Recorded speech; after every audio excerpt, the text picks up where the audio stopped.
En febrero de 1637, muchos ricos comerciantes neerlandeses se vieron arruinados, endeudados o en bancarrota. Habían pagado en efectivo una mercancía que esperaban aumentaría su fortuna, pues sus clientes les pagarían mucho más por ella. Pero resultó que los que habían prometido comprarla recapacitaron y ya no hubo quienes los sustituyeran. Las mercancías eran aparentemente inocentes bulbos de tulipán, la flor que hoy se identifica arquetípicamente con los Países Bajos. Se había creado una burbuja especulativa, quizás la primera de la historia, y había estallado. Para muchos, lo que hay detrás de esta y otras burbujas especulativas más comunes en la actualidad no es sino pensamiento mágico y hoy presenta un nuevo riesgo en el mundo de las criptomonedas. Muchas gracias por hacer clic en me gusta, suscribirse al canal y activar las notificaciones. Empezamos.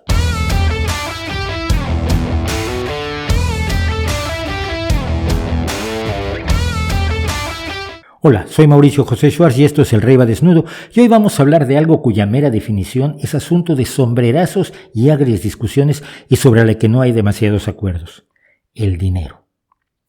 Antes de seguir adelante, voy a responder a una pregunta que se hace mucha gente en este momento ante esa forma peculiar del dinero que son las criptomonedas.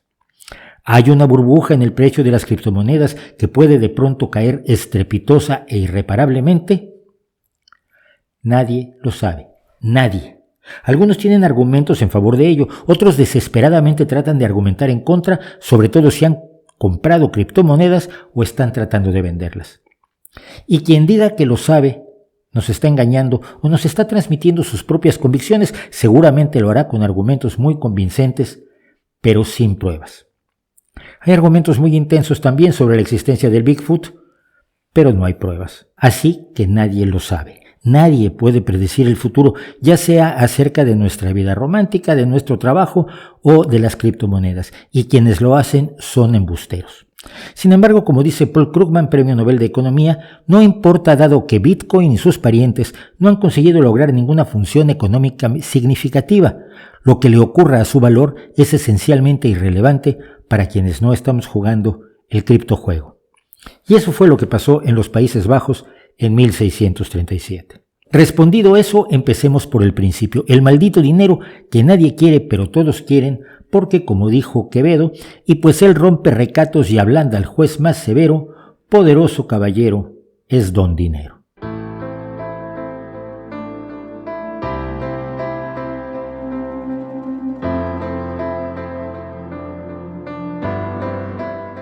El dinero es un medio de intercambio, un símbolo. Hasta allí creo que no hay teóricos que vayan a saltarme a la yugular, aunque nunca se sabe, y ojo que esto lo consulté con amigos economistas. El dinero es una forma útil de manejar el valor de algo, interpretando ese valor como un precio. Si aceptamos que todo comercio es intercambio, el trueque presenta problemas bastante serios. Si una vaca vale 10 pares de zapatos y yo tengo una vaca y quiero comprar zapatos, es un tanto engorroso cortar un décimo de vaca para dárselo al zapatero a cambio de mis botas. Sin contar con que el 90% restante de la vaca pierde bastante de su valor una vez habiendo pagado el calzado. Pero yo puedo vender mi vaca en un precio equivalente al de 10 pares de zapatos y comprar los zapatos si usamos un medio de intercambio simbólico que tanto yo como el comprador de mi vaca como el dueño de la zapatería estemos de acuerdo que ese precio en dinero representa de manera adecuada el valor de la vaca y los zapatos.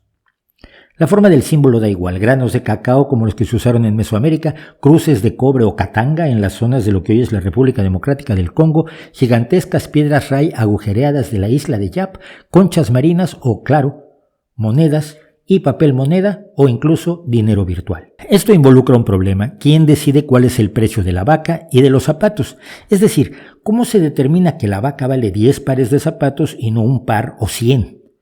En principio el vendedor pone precio y decide, pero resulta que el comprador también tiene algo que decir al respecto. Es decir, el comprador puede pensar que el precio asignado por el vendedor es demasiado alto, mayor a su valor, y decidir no comprarle, o que es demasiado bajo y lo que le conviene es comprarle todas sus existencias para luego revenderlas con ganancia, pues el precio está por debajo de su valor. Así, el valor de las cosas lo damos por lo que representa para nosotros el bien o servicio, y el precio es lo que se paga por él, y todo procede esencialmente de un acuerdo entre dos o más personas. Este acuerdo no siempre es amable y sopesado. Si te estás muriendo de sed y te ponen el litro de agua a un precio exorbitante, estarás de acuerdo, claramente muy forzado, de que el precio te parece adecuado y lo pagarás para no morir. El amable decurso de los intercambios de mercado que pintan los adeptos al liberalismo desaforado, donde todos son honestos y además hay una mano invisible que equilibra todo en una utopía comercial, se ve interrumpido continuamente por estas posibilidades de abuso, engaño, explotación de la necesidad ajena, insolidaridad, egoísmo, desprecio y franca miseria moral, que por su continua presencia hacen razonable que las sociedades establezcan regulaciones sobre el mercado, como hay reglas para el fútbol, el tráfico de vehículos y la adopción de perritos. Esta regulación intenta que nadie abuse de productores, proveedores, consumidores, trabajadores, de las sociedades en las que actúan y de su medio ambiente. Pero por hoy no vamos a entrar en eso. Abro un paréntesis. Nadie va a quedar contento con lo que voy a contar aquí, porque el desacuerdo entre economistas, filósofos, políticos, egresados de ciencias sociales, surgidos de puesto, ideólogos diversos y demás jugadores es total. No hay acuerdo sobre cómo se genera el valor, cómo se representa, qué valor tiene en sí el dinero y otras cosas que, pareciéndole sencillas a un ciudadano de a pie sin mayores achaques y capaz de disfrutar de la vida, resultan para los filósofos de distintas áreas verdaderos campos de batalla conceptuales, tan alambicados como feroces y siempre interminables. Lo que cuento lo obtengo de fuentes y personas que me parecen fiables y razonables, pero nada más. Así que enfunden las pistolas y prosigamos. Sin meternos en profundidades, resulta que el dinero es un símbolo socialmente aceptado del valor económico de productos y servicios. Un valor que también está socialmente aceptado con los bemoles y problemas ya mencionados. Con este equipaje insuficiente y que estará ya poniendo de malas a muchos, subamos a la máquina del tiempo y vayamos a los Países Bajos cuando decidieron independizarse de España, de la que dependían debido a la monarquía de Felipe I y de su hijo Carlos V del Sacro Imperio Romano Germánico y primero de España.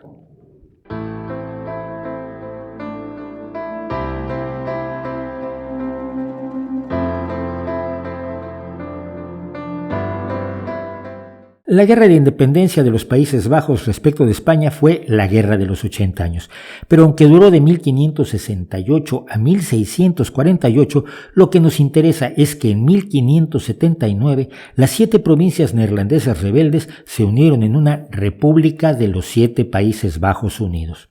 Sin ser una democracia, las decisiones las tomaban los estados generales del gobierno federal, formado por representantes de cada uno de los 7 Países Bajos, un duque, 2 condes y 4 señores. Y esta república, que seguiría en guerra con España muchos años, tenía un poder económico impresionante que mantuvo hasta después de la independencia, que se hizo efectiva con la firma de la Paz de Westfalia en 1648. Los neerlandeses, a los que no les gusta que les llamen holandeses porque Holanda es solo una región del noroeste neerlandés, crearon un enorme imperio económico, tenían la mayor flota comercial del mundo, hicieron las primeras grandes ciudades con avances tecnológicos, tuvieron un imperio colonial con presencia en América, la India, África, Asia y Oceanía, fueron una verdadera potencia bancaria y crearon la primera bolsa de valores del mundo. Aquí tengo que hacer un paréntesis que siempre me ha parecido de lo más importante de la República Neerlandesa. Los nobles en esa sociedad estaban bastante disminuidos ante el poder de comerciantes y banqueros. La Iglesia Católica carecía de poder y la Iglesia Neerlandesa Reformada, que era la dominante de carácter calvinista, era enemiga de las imágenes religiosas. Esto planteó nuevas avenidas, problemas y oportunidades a los pintores neerlandeses que finalmente crearon la Edad de Oro de su pintura, donde antes tenían que pintar escenas religiosas, ilustraciones históricas y retratos de nobles con mala digestión y religiosos con mala hostia.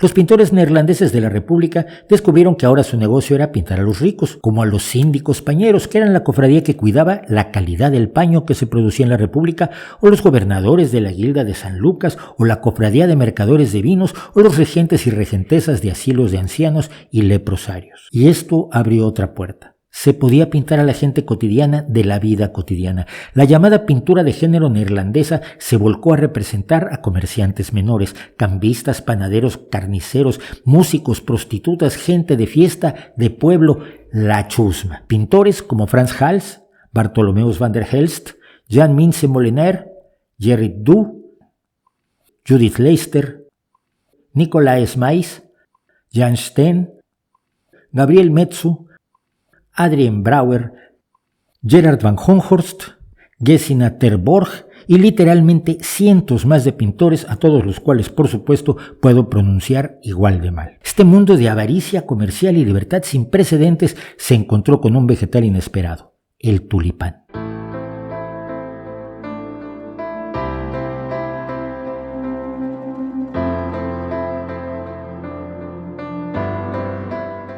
Los tulipanes empezaron a cultivarse en Turquía hacia el año 1000 de la era común. Antes de ello eran sencillas flores silvestres del Asia Central, probablemente de Kazajstán, que fueron descubiertas cuando la región fue conquistada por el Imperio Otomano. Los turcos dieron a la flor el mismo nombre que a sus turbantes, la palabra vulgar turca tulipant o duliband. Europa se entera de la existencia de estas flores a fines del siglo XVI. En 1590, el biólogo vienés Carolus Clusius se convierte en director del Jardín Botánico de la Universidad de Leiden en los Países Bajos y su amigo el diplomático neerlandés Ogier Giselan de Busbecq, embajador en Constantinopla, hoy Estambul, le mandó unos tulipanes para su botánico. Eran los primeros bulbos que llegaban a los Países Bajos que se enamoraron de la decorativa planta. El tulipán tiene una forma peculiar de reproducirse. Sus semillas germinan en pocos meses, pero tardan hasta 5 o 7 años en convertirse en bulbos que a su vez producen una planta que florece finalmente al año siguiente. Después de florecer, si se dejan los bulbos en la tierra, producen hasta 5 pequeños bulbos hijos que se pueden separar del bulbo madre y plantarse independientemente. Cada uno de ellos dará una flor y nuevos bulbos al cabo de un año. Así que plantar tulipanes a partir de las semillas es trabajo para jardineros pacientes, mientras que vender bulbos es negocio de corto plazo. En solo un año tendremos un hermoso tulipán. La belleza de la flor con sus vivos colores poco usuales en la época crearon un potencial comercial que desembocó en la burbuja especulativa que se conoce como la tulipomanía. ¿Qué pasó? Que la gente empezó a darle cada vez más valor a los tulipanes. Pero había otro elemento. Los tulipanes podían desenterrarse y separar los bulbos hijos entre junio y septiembre, cuando la planta está en estado durmiente o aletargado. Pero durante el resto del año, de octubre a marzo, no conviene mover las plantas, así que en lugar de intercambiar plantas por florines, que era la moneda de entonces, los compradores empezaron a celebrar contratos de futuro, es decir, un compromiso para comprar una cantidad determinada de bulbos a un precio determinado en una fecha determinada. Los tulipanes de 2 colores como el Semper Augustus, que se dice se llegó a vender en 5.000 florines o 250.000 euros al tipo de cambio de hoy, eran los más codiciados, aunque sus características de color no eran genéticas, sino producto de una infección de la planta. En todo caso, quienes vieron que los tulipanes subían y subían de precio y podían permitírselo, empezaron a especular con las flores. Los precios no siempre fueron tan delirantes como las excepciones que hemos mencionado, pero no era infrecuente que estuvieran en los miles de euros. Se dice que muchos pagaron por un bulbo el sueldo de un trabajador calificado, 300 florines, equivalentes a unos 15.000 euros de hoy en día. El índice de precios real, fuera de las excepciones, llevó a los bulbos de tulipán de un precio de unos pocos florines en noviembre de 1636 a una media de 200 florines el 3 de febrero de 1637. Pero a partir de ese día el precio de los bulbos cayó estrepitosamente y quienes habían firmado contratos de futuros decidieron que no los respetarían y no iban a comprar en junio los bulbos a los precios acordados anteriormente. Para el 1 de mayo, los bulbos habían vuelto al precio que habían tenido en noviembre de 1636. La burbuja había durado exactamente 6 meses. Por cierto, hoy en día se pueden comprar de productores neerlandeses 80 bulbos de preciosos tulipanes por 35 euros. Aunque se han contado historias exageradas sobre una locura tulipanesca que afectó a toda la sociedad neerlandesa, la realidad es que la tulipomanía estuvo confinada a sectores de la sociedad que se podían permitir esa especulación, aunque en el proceso algunos que no se lo podían permitir tanto perdieron fuertes cantidades cuando el mercado recuperó la razón. La economía neerlandesa no se vio afectada en su conjunto, pero la sociedad sí notó la chifladura de quienes habían participado en la tulipomanía. Una despiadada pintura de Jan Bruegel el Joven, datada en 1640, presenta a una colección de monos frenéticamente comprando y vendiendo tulipanes, haciendo contratos, pesando bulbos e incluso, de modo muy misterioso, uno orinando sobre las coloridas flores. Como primera burbuja especulativa de la historia, la tulipomanía se caracterizó porque la gente estaba dispuesta a pagar más por los tulipanes, no porque creyeran que valían esas cantidades, sino porque suponían que otras personas creerían que valían aún más como lo habían creído ellos. Este comportamiento de burbuja más social que económica es el modelo de otras burbujas, notablemente la de la Bolsa de Valores de Nueva York de 1929, la de las empresas .com que creció durante la década de 1990 y estalló en el 2000, o la burbuja inmobiliaria española que vio su fin en 2007. Por supuesto, esto es pensamiento mágico, aunque tiene elementos de timo piramidal y de ilusiones, de la falacia del apostador y de varios sesgos cognitivos. La idea que tienen todos los participantes en la burbuja es o bien que el precio va a aumentar para siempre, o bien que serán lo bastante listos como para vender en el momento del precio más alto y estar libres de sus activos tóxicos cuando estalle la burbuja. Todo lo cual es bastante especulativo, por supuesto, y nadie sabe, sí sabe cómo funciona. Y generalmente lleva a la autoderrota. Entran aquí, pues, los actores controvertidos de la actualidad, las criptomonedas.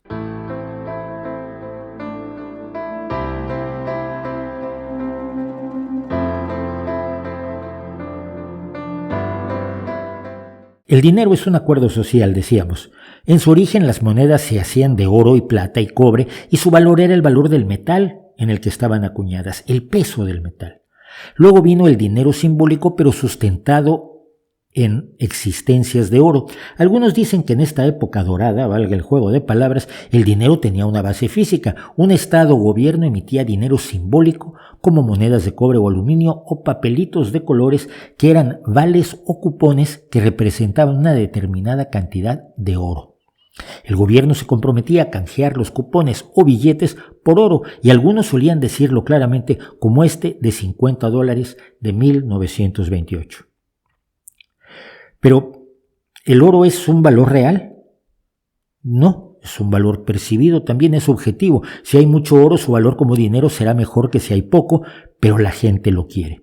El oro es relativamente escaso, pero es menos escaso que el rutenio, el rodio, el paladio, el osmio o el iridio, metales que casi nadie quiere. Piense la última vez que se dijo a sí mismo que un anillo de paladio era una joya enormemente deseable. Así que el valor del oro también es un consenso, es bonito, es maleable, se puede trabajar de formas asombrosas y es escaso, así que tenerlo es riqueza porque otros lo ambicionan. Pero su valor también cambia de acuerdo al mercado. Este gráfico del precio del oro en dólares por onza de 1960 a 2020 muestra las variaciones del precio del oro. El gráfico en negro es el precio en dólares nominales, mientras que la parte roja está en dólares de 2020 ajustados a la inflación, de modo que aunque parece que el precio aumentó sin cesar, en dólares constantes el precio del oro hoy es casi un tercio del que tuvo en 1980. Cuando se abandonó la idea de emitir dinero con base en las existencias de oro después de la Primera Guerra Mundial, la economía se convirtió en un asunto más complicado. El dinero que emite un país tiene un valor percibido de acuerdo al valor de la economía de ese país, no del oro que tiene acumulado en un lugar como Fort Knox, sino de su producción industrial, agropecuaria, tecnológica y de todo tipo, de la calidad de sus servicios, etc. El truco para todo país o unión monetaria es no emitir más dinero que el que justifica la percepción de su economía. Si emite más, puede desatarse una espiral inflacionaria, cuyos ejemplos más notables son la Alemania de 1921-1923, donde una hogaza de pan, que costaba 160 marcos a fines de 1923, se pagaba a 200.000 millones de marcos un año después. Y claro, la Venezuela de Chávez y Maduro, donde un dólar se compraba con 654 bolívares en el año 2000 y a fines de mayo de 2020 necesitabas 3.096.988 bolívares para comprar un dólar. Así que el dinero sigue siendo una percepción subjetiva, más o menos basada en elementos objetivos, pero sujeta a caprichos humanos, colectivos y a veces individuales. Y con esa idea, más o menos, una persona o personas bajo el seudónimo de Satoshi Nakamoto lanzaron en 2009 la idea de las criptomonedas, dinero virtual, cuya propiedad se registra en un libro de contabilidad igualmente virtual que existe en una base de datos informática con cifrado fuerte. El cifrado asegura los registros de las transacciones, la creación de monedas adicionales y la transferencia de estas monedas a la que llamó Bitcoin o moneda de bits. La base de datos que controla todo esto existe a la vez en muchos ordenadores al mismo tiempo y va añadiendo cada transacción como parte de un bloque de una cadena de transacciones, lo que se conoce precisamente como blockchain.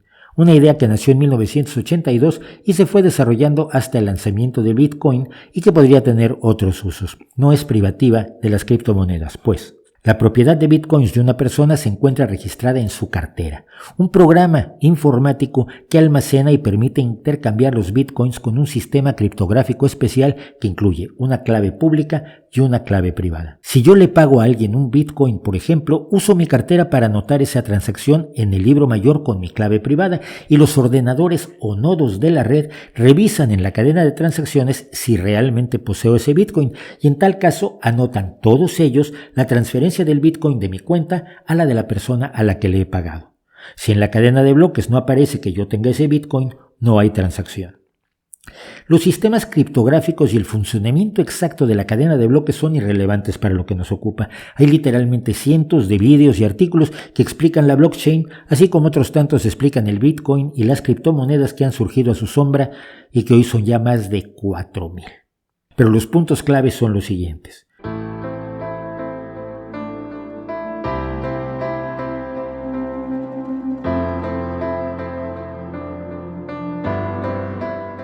Las criptomonedas no existen en forma física, son totalmente virtuales y no las emite una autoridad bancaria central. Todo el sistema de las criptomonedas es descentralizado en lugar de estar centralizado en un sistema bancario.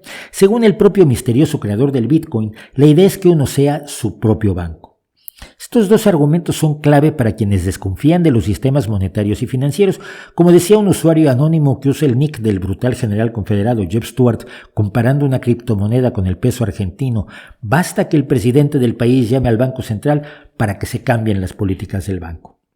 Esto es cierto en alguna medida, pero no del todo, como se demuestra por el hecho de que no pasa. En general, los bancos centrales funcionan con criterios técnicos y no a capricho. Las criptomonedas son razonablemente seguras, aunque es posible el hackeo, tal como es posible el fraude y el robo de cualquier otro valor. Si pierdo mi cartera, por ejemplo, porque se averíe mi disco duro o teléfono móvil sin tener copias de seguridad, o simplemente pierdo la contraseña, no tengo forma de recuperar mi cartera, ni hay a nadie a quien reclamarle o pedirle ayuda. En enero de 2021, el New York Times informaba de que de los 18,5 millones de bitcoins existentes entonces, alrededor del 20%, que en ese momento valían unos 140,000 millones de dólares, estaba al parecer perdido o extraviado en carteras irrecuperables, como la de un programador de San Francisco cuyos 7,002 bitcoins valían unos 220 millones de dólares, pero a los cuales no podía acceder por haber olvidado su contraseña. Las criptomonedas son totalmente anónimas, porque lo único que se envía a la blockchain para hacer una transacción es la clave pública que no se puede rastrear hasta una persona. Esto ha hecho que las criptomonedas sean populares en espacios de la ilegalidad, pero es un argumento de muchos libertarianos y conspiranoicos que consideran que deben mantener su anonimato ante los poderes político y económico porque seguramente los quieren rastrear y controlar. Muchos de ellos son el tipo de gente que cree que Bill Gates los vigila con chips en las vacunas. El valor de las criptomonedas sigue determinándose por la confianza o el acuerdo entre quienes compran y venden tales criptomonedas o las usan para comprar y vender productos y servicios. Por ejemplo, el Bitcoin valía 53.147,13 euros a mediados de abril de 2021, pero el 31 de mayo, cuando estoy grabando esto, su precio está en 29.239 euros con 87 céntimos. Es decir, que en abril podía comprarme esta preciosidad de Alfa Romeo Stelvio 2.0 Veloce Q4 Out de 280 caballos por un Bitcoin. Pero para comprarlo hoy necesitaría 1,8 Bitcoins. El problema más grave es para quien haya decidido venderme este coche en un Bitcoin en abril solo para perder casi la mitad del valor de su dinero en un mes sin hacer nada. La emisión, acuñado o minado de las criptomonedas se ha convertido en un preocupante motor del cambio climático. Los defensores de las criptomonedas señalan que su expedición no es como la emisión de moneda de los bancos centrales, sino que sigue un protocolo inventado por los propios creadores de cada criptomoneda, pero esto al final no tiene ninguna relevancia. El valor de la moneda emitida no depende de lo que se gastó en emitirla o de cómo se emitió, sino nuevamente del acuerdo colectivo. Pero veamos cómo se acuñan las criptomonedas usando como ejemplo el Bitcoin. Al principio de la historia del Bitcoin, por ejemplo, cualquiera podía emitir o minar Bitcoins. ¿Cómo se hace esto? Adivinando el cifrado del encabezado de un bloque de la cadena. lo cual sirve para validar las transacciones y garantizar su seguridad. Esto se hace a cambio de una recompensa. El cifrado del encabezado de un bloque de la cadena da como resultado un hash o cifra de 64 caracteres hexadecimales como este. El minero de bitcoins intenta descubrir ese número y para ello usa recursos informáticos que generan colosales cantidades de respuestas. La capacidad de cómputo se mide en TH, o sea, billones de hashes por segundo, millones de hashes por segundo. El primero en encontrar el número recibe una recompensa en forma de bitcoins. A esto se llama minería de bitcoins y también tiene reglas que impuso el creador. Las recompensas se reducen a la mitad cada 4 años. Minar un bloque de la cadena de bloques daba 50 bitcoins en 2009 y hoy da solo 6,25. Y el sistema solo permite que se acuñe un total de 21 millones de bitcoins, que bajo estas reglas se terminarán de producir dentro de 120 años. Esto generaría un problema si crece la economía, crece la producción, pero no crece la cantidad de dinero para manejar esa producción. Otras criptomonedas tienen otras reglas. Pero para minar criptomonedas, miles de inversionistas han instalado enormes granjas de supercomputadoras u ordenadores que funcionan 24 horas al día tratando de resolver los algoritmos. Y según Benjamin Jones, investigador de la Universidad de Nuevo México, hoy la minería de criptomonedas está gastando más electricidad que países enteros, con su correspondiente huella de carbón, daños al clima y al ambiente en general, y dejando un coste social prácticamente igual al dinero generado por la minería de bitcoins. Según The Economist, además, cada transacción de bitcoin tiene como promedio una huella de carbono de 549,74 kilogramos de dióxido de carbono. Es el equivalente a la huella de carbono que provocan 91.624 horas de ver en YouTube vídeos como este. Si no me expliqué bien sobre cómo es la técnica de la minería, esto sí es claro. Miles y miles de ordenadores instalados para minar bitcoins por miles y miles de empresas pueden ser negocio para sus inversionistas, pero no parecen serlo para la sociedad, para el clima, ni para las comunidades en las que se instalan. Los principales mineros de Bitcoin hoy, por cierto, están en China, donde se mina más de la mitad de los bloques del mundo hoy en día. Precisamente por su efecto ambiental, el excéntrico y errático milmillonario Elon Musk decidió hace poco no aceptar criptomonedas como pago por sus automóviles Tesla, lo que provocó automáticamente una disminución del valor de las criptomonedas en general. Pero hay que recordar que las criptomonedas también se emiten sin respaldo. Cuando tienes un Bitcoin no tienes nada. No es pan, no es leche, no es un par de zapatos, no es un corte de pelo. Es también un símbolo como el oro, cuyo valor lo da el consenso público. Y esto quiere decir que las criptomonedas, como toda moneda, están sujetas a inflación y a burbujas especulativas. No hay nada que indique que su precio seguirá creciendo o se estabilizará o caerá en picado. Los argumentos en su favor y en su contra son pues muchos, pero ninguno es lo que sería un killer app. Un argumento decisivo que anula al contrario, ni a favor ni en contra. Cosa que por otra parte pasa con todos los productos y todos los servicios financieros. ¿Tiene alguna ventaja ser tu propio banco? Sí. ¿Tiene desventajas? Claro. ¿Es mejor acudir al sistema bancario? Pues depende. Para algunas personas sí, para otras no. Pero no hay una respuesta contundente al respecto. Ya mencionábamos a un crítico pero no opositor a las criptomonedas, que es el Premio Nobel de Economía Paul Krugman. Aunque cree que las criptomonedas sobrevivirán, Krugman señala que es relevante que a tantos años de su creación siguen sin cumplir ninguna función relevante en la economía. Otros servicios financieros como PayPal, Venmo o Bizum tardaron muy poco en convertirse en servicios que emplea la sociedad y que tiene presencia en ella. Krugman se ha preguntado qué problemas resuelven las criptomonedas o qué servicio especializado o totalmente original ponen a disposición de la sociedad y concluye que no tienen ninguna función relevante. No es un medio de intercambio conveniente, no es un almacén de valor estable y ciertamente no es una unidad de cuenta, escribe. Por más que se presenten como una alternativa deseable al sistema bancario habitual, no parecen resultar demasiado eficaces. Muy pocas empresas reciben criptomonedas como pago, así que principalmente se usan como valores para comprarse y venderse por dinero real o entre sí. Si en el futuro más vendedores aceptan el pago en criptomonedas, será más fácil que se estabilicen. Es interesante ver cómo diversas ideologías han adoptado las criptomonedas como bandera política, ya sea para denunciar al sistema capitalista desde cierta izquierda hasta atacar a los estados desde cierta derecha. De nuevo, Krugman señala que el valor de las criptomonedas descansa en la percepción de que es una forma tecnológicamente sofisticada de protegerse del inevitable colapso del dinero fiduciario que viene uno de estos días o quizá uno de estos siglos. Suelo decir que es bla bla bla libertariano más tecnojerga. Dinero fiduciario, hay que aclarar, es el dinero que emiten los gobiernos sin un respaldo tangible. Así que volvemos a lo que decíamos al principio de este video. La única forma de saber si el precio de las criptomonedas crecerá indefinidamente, se estabilizará como las monedas fuertes, por ejemplo el dólar o el euro, o será una moda pasajera cuya burbuja estallará dejando a algunos muy mal parados y en el futuro convirtiéndose en un elemento menor del mercado como los tulipanes, no se sabe. Es posible también que se desarrollen alternativas como el euro digital que está explorando la Unión Europea y que sustituya a muchas de las actuales criptomonedas con un valor basado en activos un poco más sólidos. Es por ello que conviene ser cauto tanto a quienes proclaman a las criptomonedas como el futuro que cambiará la realidad económica del planeta, como ante quienes las desprecian y anuncian una burbuja tulipánica sin tener en cuenta los miles de millones de euros que hoy vale su mercado y el interés que han provocado en instituciones financieras tradicionales y conservadoras como Goldman Sachs, lo cual tampoco es una garantía porque todas esas instituciones financieras conservadoras participaron en el crack de 1929.